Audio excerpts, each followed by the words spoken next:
أعوذ بالله من الشيطان الرجيم. بسم الله الرحمن الرحيم. يا أيها الرسل كلوا من الطيبات واعملوا صالحا إني بما تعملون عليم. وإن هذه أمتكم أمة واحدة وأنا ربكم فاتقون. فتقطعوا أمرهم بينهم زبرا كل حزب بما لديهم فرحون.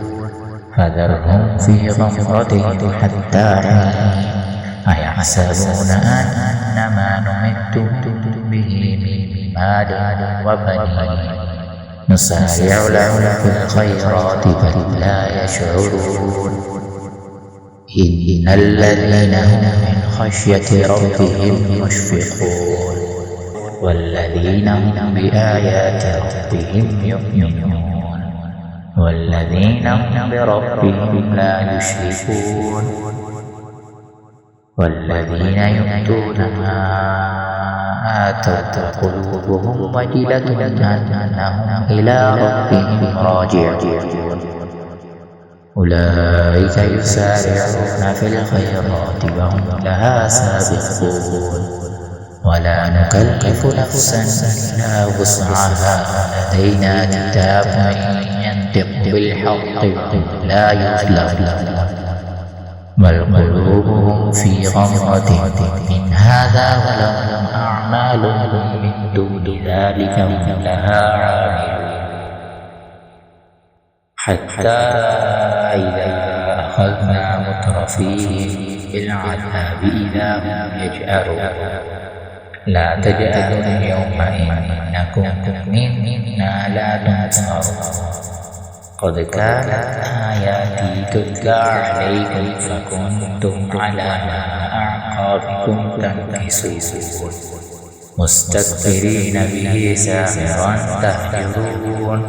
أفلم يدبروا القول أم جاءهم ما لم يأت آباءهم الأولين أم لم يعرفوا رسولهم فهم له منكرون أم يقولون به جنة بل جاءهم بالحق وأكثرهم للحق كارهون. ولو اتبع الحق أهواءهم لفسدت السماوات والأرض ومن فيهن بل أتيناهم بذكرهم فهم عن ذكرهم معرضون. أم تسألهم خرجا فخراج ربك خير وهو خير الرازقين. وإنك لتدعوهم إلى صراط مستقيم.